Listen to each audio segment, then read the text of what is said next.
Good morning friends, सभी को मेरा मृदुल प्रणाम और आशीर्वाद। एक रूब्रिक्स की चर्चा कुछ देर पहले मैं कर रहा था। वो था भौतिकवादी यानी कि मेटेलिस्टिक। और आज इस धनतेरस के अवसर पर यह रूब्रिक्स का भी बहुत महत्वपूर्ण हम लोगों ने देखा। लेकिन भौतिकवादी जो है तो भौतिकता से जुड़ा हुआ है, जिसमें कि लोग व्यक्ति कुछ मटेरियल वही कोई वस्तु धन पैसे की बात ज्यादा करता है। लेकिन कुछ लोग के अंदर में इसका एक संस्कृति का भी अभाव होता है। और उनको भी वो भी भौतिकवादी के ही श्रेणी में आते हैं। लेकिन उसे कहा जा सकता है कि वो अनरिफाइंड टाइप का पर्सन है, अनरिफाइंड, और जिसमें संस्कृति का अभाव है। तो ऐसे रूब्रिक्स के लिए, ऐसे व्यक्तियों के लिए अगर हम लोग मेटेरियलिस्टिक से अलग हट करके भी देख सकते हैं, तो उसे हम लोग अनरिफाइंड के अंदर में देखने का कोशिश करते हैं। हालांकि इस रूब्रिक्स के अंदर में अभी तक रिपोर्टरी में केवल दो ही दवाइयां हैं। एक है कोनियम और दूसरा है ग्रेफाइटिस। जहां तक कोनियम का प्रश्न है, वो अत्यधिक मेटेरियलिस्टिक होता है। धन का उसके पास में बहुत होता है, लेकिन उसमें आप देखिएगा रहन सहन उसका, पैसा तो बहुत है लेकिन पैसे के अंदर में उसके कपड़े, उसके व्यवस्था, वो सारे अस्त व्यस्त आपको नजर आएंगे। तो आ जाइए इसी रूब्रिक्स का हम लोग अध्ययन करते हैं आपको। और इसके साथ में यह भी देखते चलेंगे कि यह मेटेरियलिस्टिक से कितना ये है। ये इसको कहते हैं भौतिकवादी, और इसको कहते हैं असंस्कृत, कहते हैं इसको असभ्य भी कहा जा सकता है।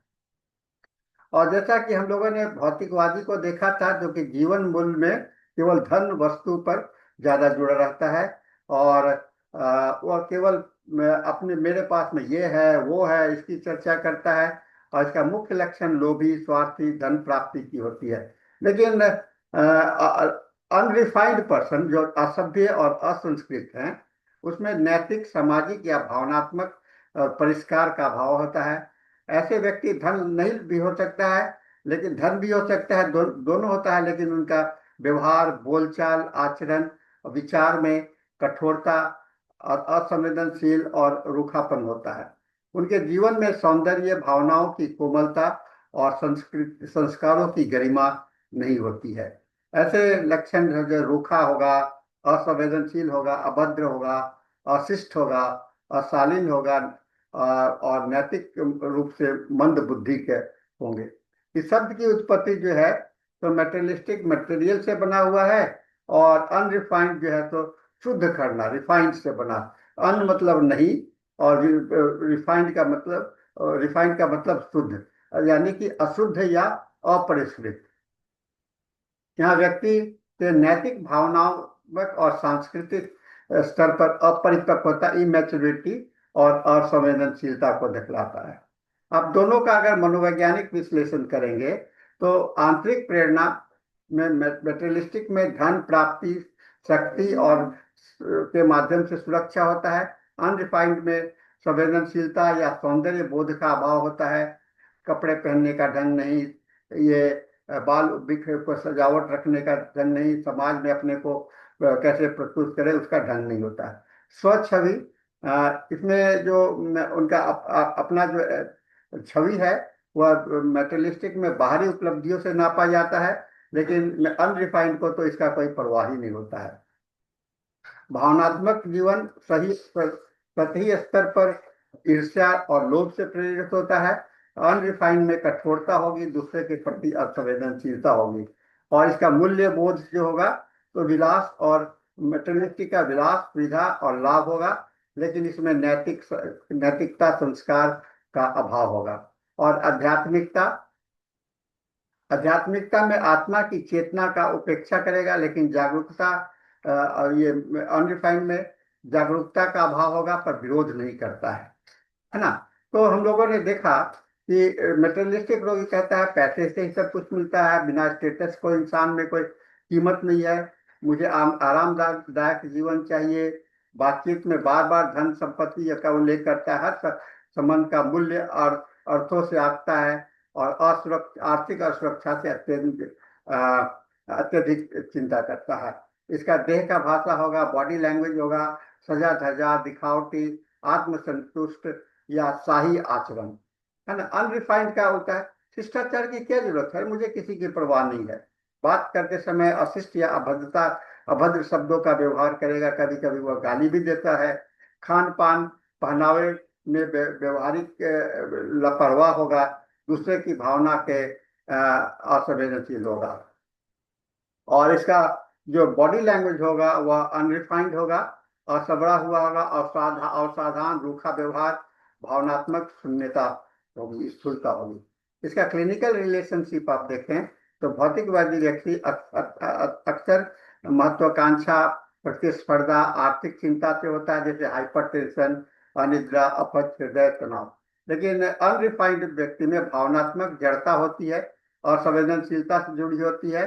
सुस्त या प्रदूषित जीवन शैली का होता है। इसके पर जो चमड़े होंगे वह स्किन डिजीज बहुत ज्यादा देखेंगे, मोटापा होगा, अपच होगा, उसमें डिप्रेशन और मानसिक रिटार्डेशन भी दिखाई पड़ता है। अब रूब्रिक्स का जो क्रॉस रेफरेंस करेंगे मेटेरियलिस्टिक को एवेरिस से, ग्रेडी से और वर्ल्डली माइंडेड और कोवेटस से, ईर्ष्यालु से, एम्बिशन से और एंजाइटी से। लेकिन अनरिफाइंड को आप लोग क्रॉस रेफरेंस करेंगे तो वह कोर्स से आएगा, यानी कि कठोर, रूड मतलब असभ्य, और इनसेंसिटिविटी टू ब्यूटी यानी कि सौंदर्य बोध का अभाव, indifferent to the opinion of other, दूसरों की राय के प्रति उदासीन, और मोरली ऑब्ट्यूज यानी नैतिक रूप से वह मंद बुद्धि होगा। इसका जो मेडिसिन का कंपैरिजन करेंगे तो मेटेरियलिस्टिक मेडिसिन जो है सो जनरली आप देखेंगे आर्सेनिक, लाइकोपोडियम, प्लेटिना, नखभूमिका, कैलकेरिया कार, जिसमें कि धन, लोभ, पद, लालसा, शिष्टा होता है। और अनरिफाइंड जो है तो कोनियम, मैक और ग्रेफाइटिस होता है, जिसमें मानसिक मंदता, भावनात्मक जड़ता और व्यवहारिक रूखापन होता है। कोनियम और ग्रेफाइटिस अनरिफाइंड क्यों है? कोनियम मानसिक जड़ता, भावनात्मक शून्यता और कामुकता के दमन से उत्पन्न रूखापन दर्शाता है। यह व्यक्ति कोमलता से रहित, ठंडा और असंवेदनशील होता है, भावनात्मक रूप से अपरिष्कृत होता है। और ग्रेफाइटिस जो होता है तो नैतिक या शारीरिक दोनों स्तर पर मोटापन, गंदापन या असंस्कृति का प्रतिनिधित्व करता है।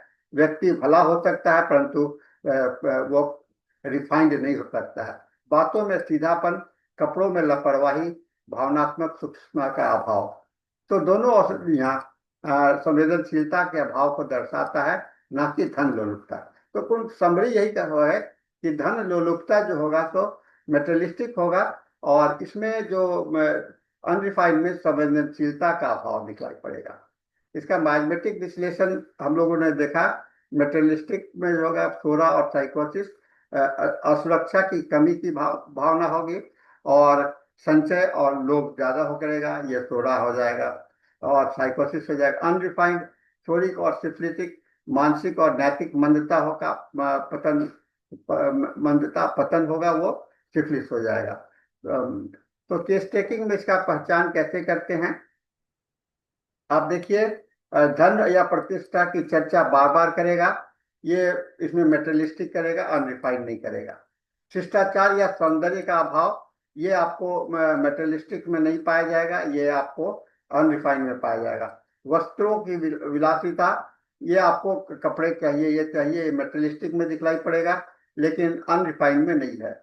कपड़ों की स्वच्छता से लापरवाही, मेटेरियलिस्टिक में नहीं होता है, वो काफी स्वच्छ होता है, और ये जो अनरिफाइंड है तो अस्वच्छ होता है। महत्वाकांक्षा और प्रतिस्पर्धा, ये मेटेरियलिस्टिक जो होता है तो काफी महत्वाकांक्षी होगा, लेकिन अनरिफाइंड नहीं होगा।